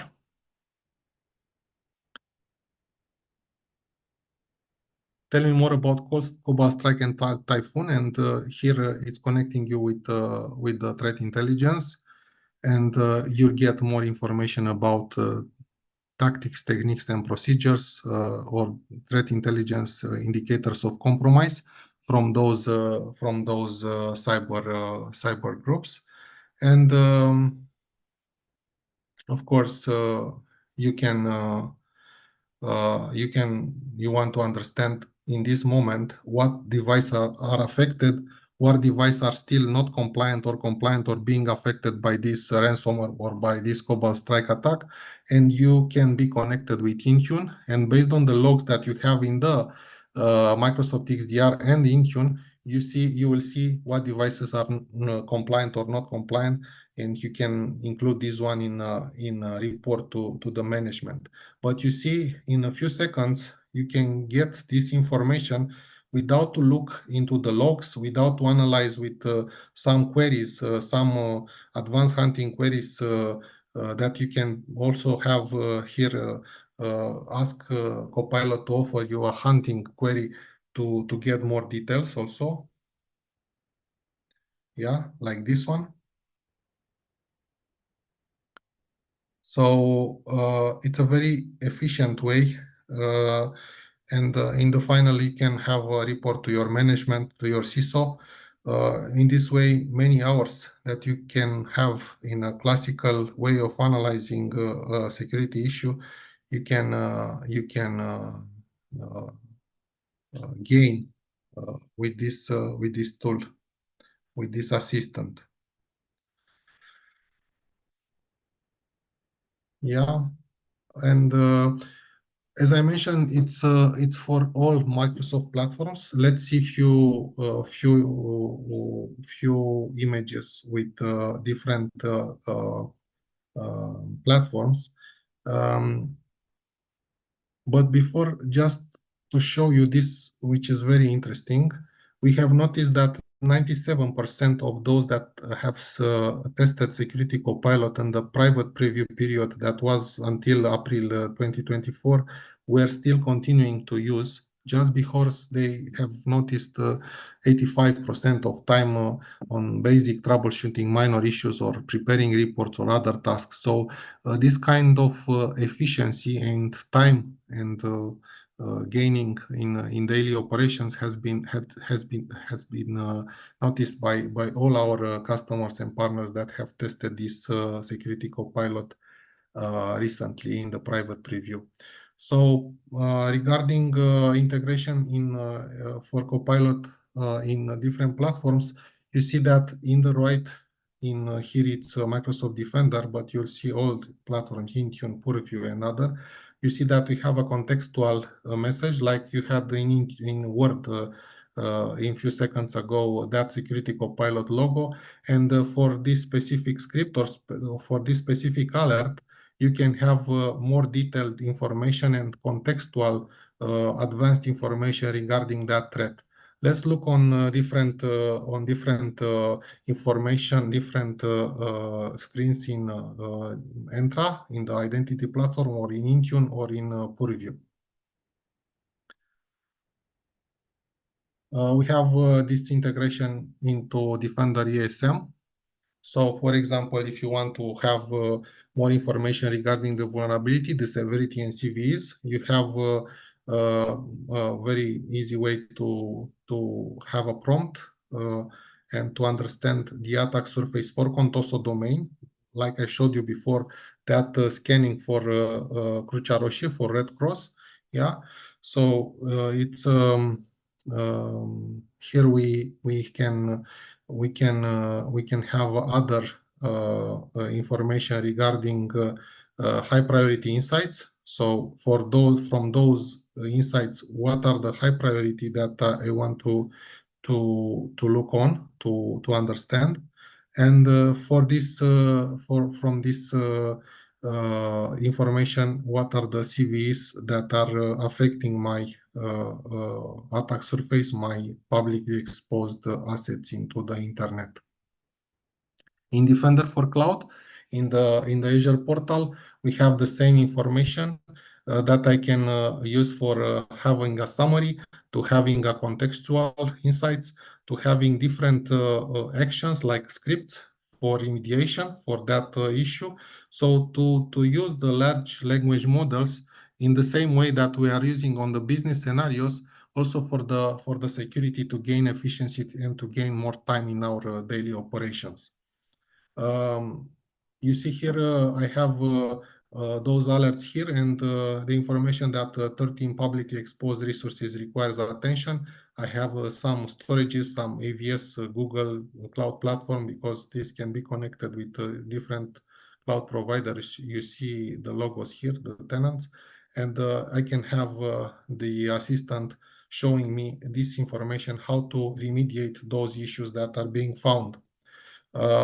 In the SOC, in the M365 Defender, I can have a help with the query for those connection attempts. For example, if I want to see a complex cyber attack, to understand which is the Custo query language, to understand which were the indicators of compromise associated with this attack. Yeah. In Intune, for example, if I want to secure those devices that were affected by the cyber attack and I want to make a conditional access policy, I can write to the Copilot, create a policy to block users, and for the USB removable storage, for example. And this assistant will create for me that administrative template configuration in Intune. It can be a group policy, for example, if I don't have Intune, but I can use Intune to create this policy in a second and to apply to Intune to all devices to be protected and to disable the removable storage on those devices if I want, yeah, or a conditional policies if I need. In the Microsoft Entra ID, in the Azure Active Directory, you know, we have rebranded the Azure Active Directory with Entra ID. We have this security copilot that is offering me help, assisting me to have more information regarding different alerts, why that user was forced to have MFA because of some location change in few seconds, yeah, or why, if I want to have more details, it will telling me what conditional policies were applied on that user, just for that user to request MFA prompt again. And also I can see that if I want to understand what users were involved in that incident, besides Adriana Georgi, I can type this simple prompt in a natural language, and I can have this information in few seconds. Yeah. So it's very easy for me to have more insights and to be assisted in running that investigation. Yeah. And of course, I can have also a workflow. Yeah, I can use this assistant to make a workflow with notification in case of similar incidents. Yeah.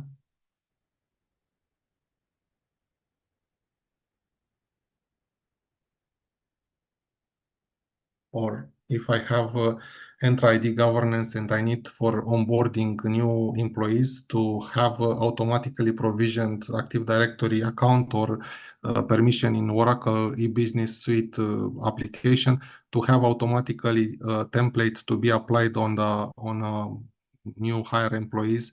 And this can be done with a policy in Entra ID governance made with the security copilot as my assistant. Yeah.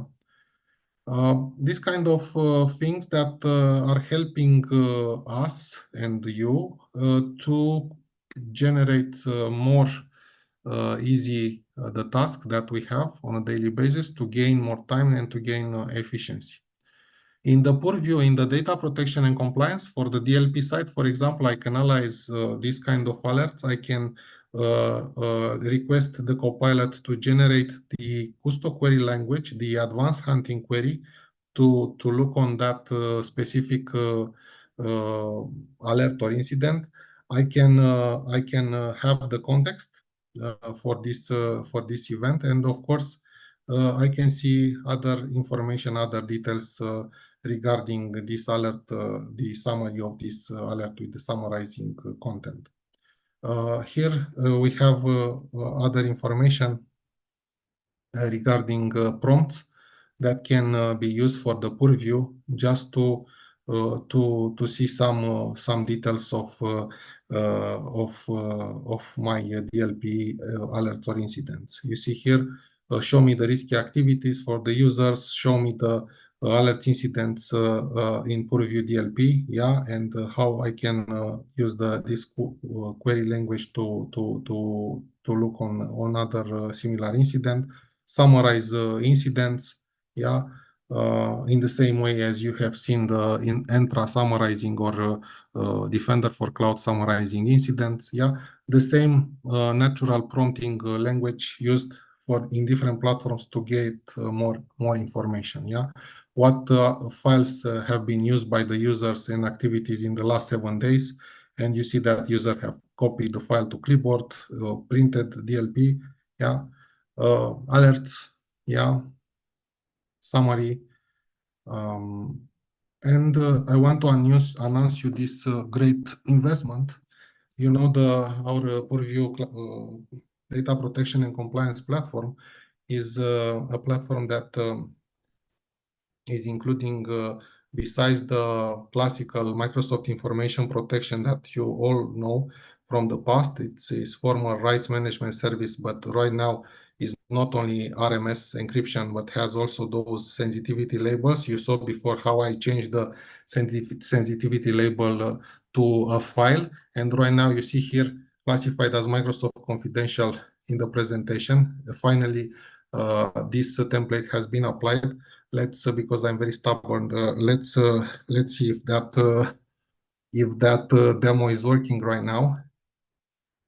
Because right now, finally, yeah, and you see right now that OneDrive successfully transferred the file and saved the file with this new label, yeah, just because I've changed the sensitivity label, and right now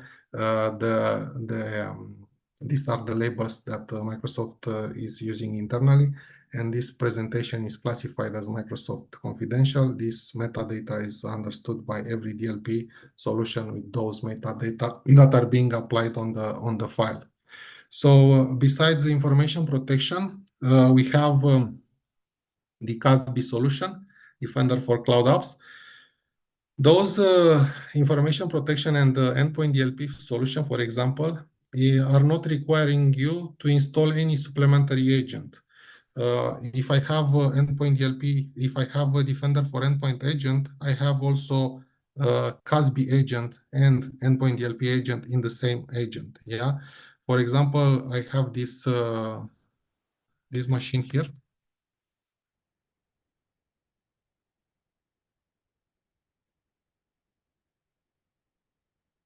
Few seconds, please. I'm still in London with that machine. Nothing changed. So you see here that I have a policy.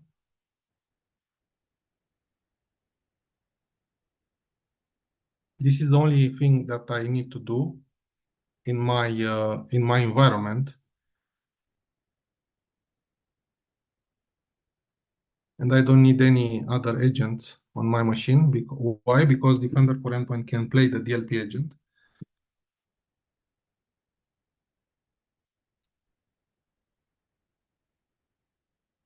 And you see here, I can create a policy.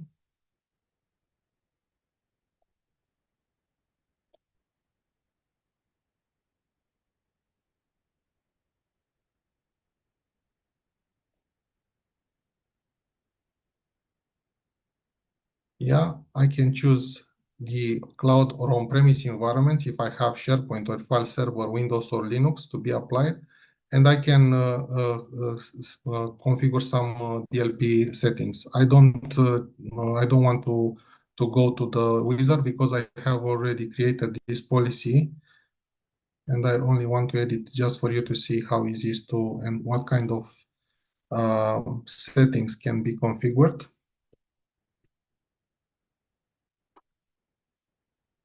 here it's endpoint DLP. It has one single rule, and you see here that I'm looking for Romanian social security number, driver license, or passport number. So of course I can use like for those assessments in Compliance Manager Bulgaria or EU or other sensitive information types. Yeah. Just to look on different sensitive information types that I have, 313. And also I can look on the sensitivity labels, different labels that document has, and also this very beautiful stuff regarding trainable classifier. This is the machine learning implemented into Purview DLP. I will show in a minute. So I'm looking for those. I'm configured the blocking if I want to put outside my machine in the internet or copy paste or different access to RDP or Bluetooth if I want to transfer to my phone that sensitive information. And I have only this machine.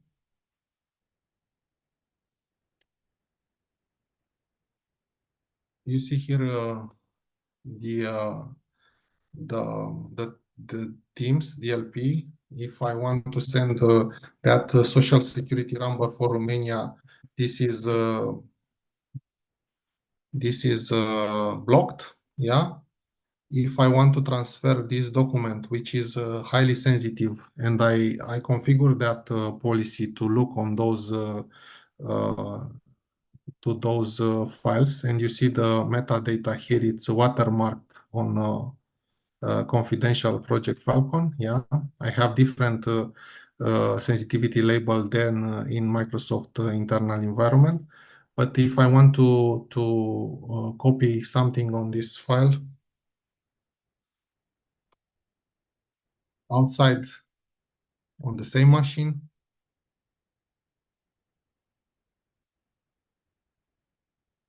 in a few seconds you will see anyway, nothing is here in the notepad, and you will see in the notification it is arriving a little bit slower just because of the fact that I have 40 virtual machines here on the single host, and it has some IOPS on the disk, but it's working very well. Also, if I want to go with this file on the internet, and for, you see, I don't have anything installed on this machine. I don't have any, you see this.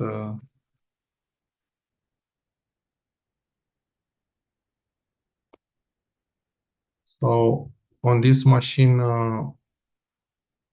I want to put,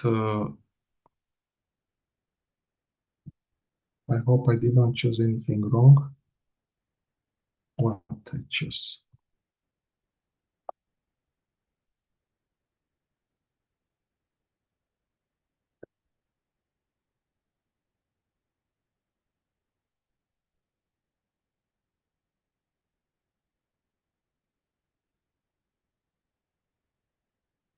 Oh, no, I don't know what happens with this one.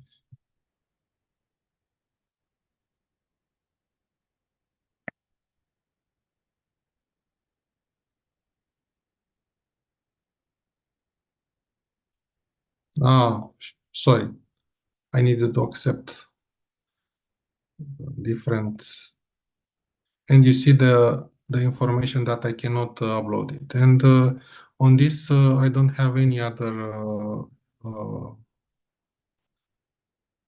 application or agent installed, just Defender for Endpoint sensor that is behaving like a DLP sensor. Yeah, I don't have anything. So in this way, the processing power of this machine is maintained to the maximum without any other DLP or other CASB solution. And if I want to go to YouTube or other applications that are restricted, I will be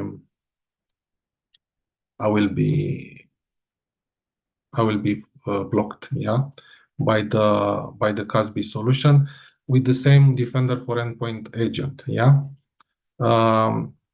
And what I wanted to show you is the fact that we have everything here. in the Content Explorer everything that I have tried to do on the machine. It's here.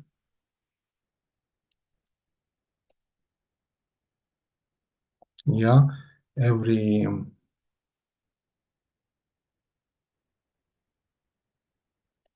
let's go, because I have not played every day with all this information, but I have many demos.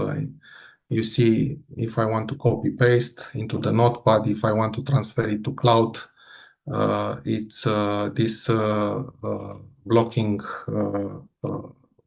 being displayed here, but also in the XDR. Yeah.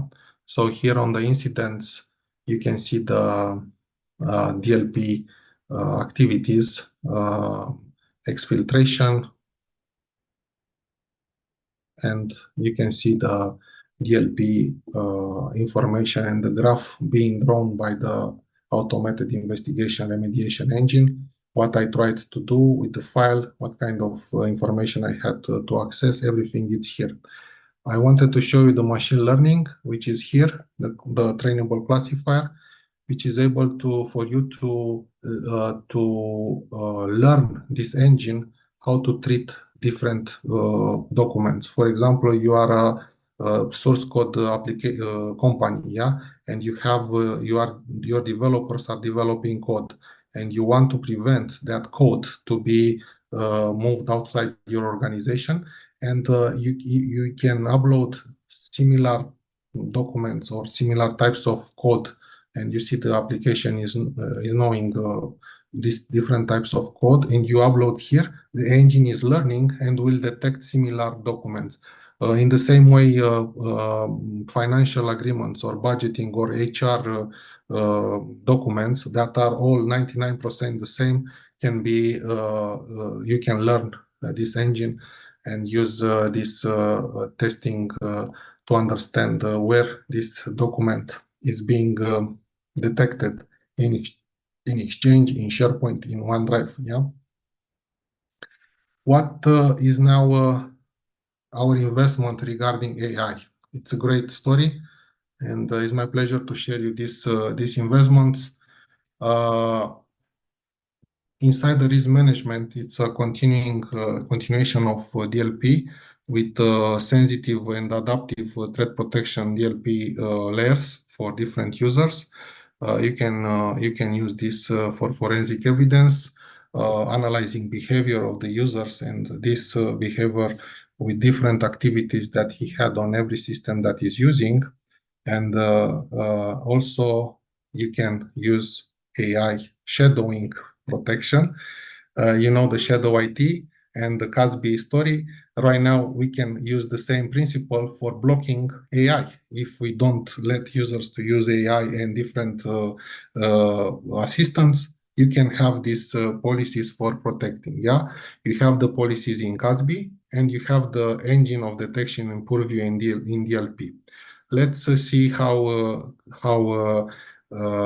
beautiful it is. And you all will have the AI hub in your Purview tenant in few weeks, because it will be gradually updating your M365 tenants, and you will detect, let's say, potential incidents of using this digital AI assistants with different sensitive information. You will need to activate this AI hub and a browser extension, and all the logs and all the information is here. And you can use the Purview for creating the DLP. Right now, besides endpoint teams and everything that you saw, we will have also the M365 Copilot interaction. And also you can block in a single, let's say, button in the CASB solution all the AI assistants. Yeah. Why? Because we have here in the M365 Defender the CASB, and you know that in CASB all the applications that are discovered, including the AI assistant, can be blocked by a single button without any agent, as I mentioned. This is the section of the CASB solution in the XDR portal, and those applications are listed here. And you see that you can block, you can unsanction and block this application, and you can generate the scripts for blocking if you are using the firewall of the organization. You don't have any need for any agents if the machine is outside the domain, outside the company network, and it's accessing this cloud application, yeah? Because the Defender for Endpoint is the only agent that is applying those policies from the cloud. And for this example, if your users are getting outside of the internet through the company proxy, you can generate automatically blocking scripts in your Cisco or Fortinet, blocking all those cloud applications in a single ACL list that you need to append to your Cisco or Juniper machine. But here it's one very easy example on how to use for blocking the ChatGPT or Google Gemini. Into this AI Hub portal, you will have all the information regarding sensitive data and prompts that your users have used, sensitive information in your organization, different documents that your users have used to extract documents, to extract summaries, and to use maybe in an authorized way those information. But you want to see how many prompts have been used, in what platforms, how many files with different sensitivity layers were accessed by your users. And you have those informations here into the AI Hub portal. You have the information about users that have been used the Copilot or other assistants. And also you have the specific details of those capabilities. If you want to see the more information regarding how to activate AI Hub, you have in this movie from Microsoft Mechanics. It's a great movie, and you can see how to activate and what kind of benefit you will have. Severity levels for users reflect potentially risky. So anyway. Just wanted to thank you for the time. I have these slides in the end with some let's say complex implementation that we have on different customers with this Purview or Defender. If you want to have more information, please ask us. And also I wanted to show you that I had the, let's say in quote, the pleasure to understand the powerfulness of and the strength of this platform in a real type of attacks. Yeah, we usually had some demos and POCs at the customer, and we have found real attacks that happened in that period of time without customer to understand and to know. Only just few insights regarding some network traffic that has been increased from a few days ago.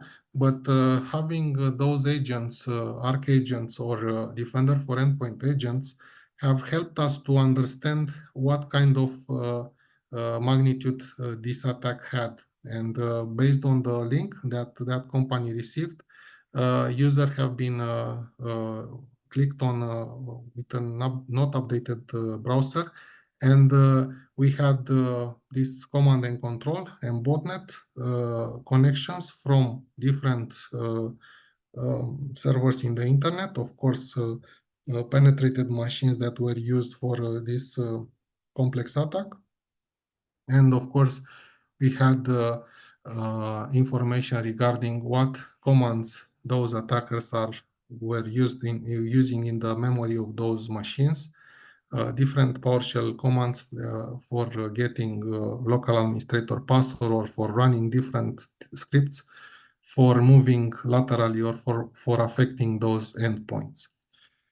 So these are print screens from a Turla Russian attack that we have noticed in one of the customers with a POC. We didn't know anything, just customer asked us to have a POC. So I want to thank you for this one. I will share with you the slides.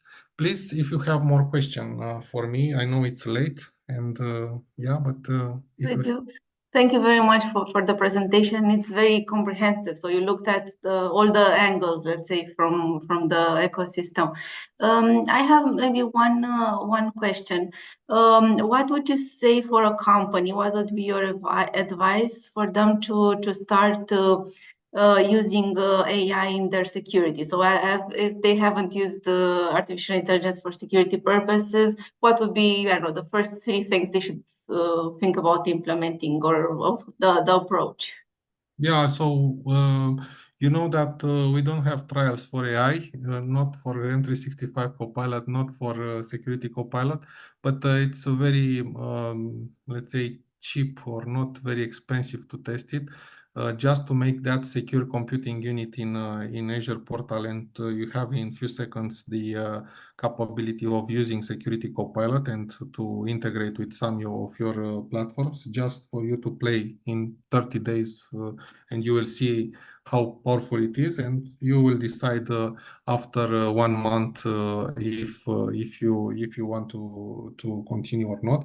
As I mentioned, 97% of the customers that have used in the private preview before April 2024 the Security Copilot in the private preview phase right now are using still this assistant. So it's a train that came out from the guard from the train station outside. It's a train that you need to catch. Artificial intelligence is here, and it's here for helping us. Sometimes bad actors are using for malicious stuff, but we try to get rid of those infrastructure. I showed you those articles, and I will share it with you.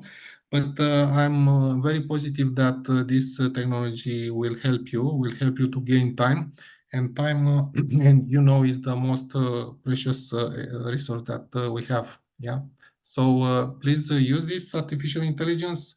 Please use M365 Copilot or Security Copilot or any other copilots or assistants. If you don't want from Microsoft, use it from other vendors, but try to use it and to understand their strength, because you will be very efficient compared to other security analysts that will do the classic way of analyzing the information and the logs in the Security Operations Center. Yeah. Super. Thank you. So if there are any questions, or if Mircea, you want to say something or ask a question to a video.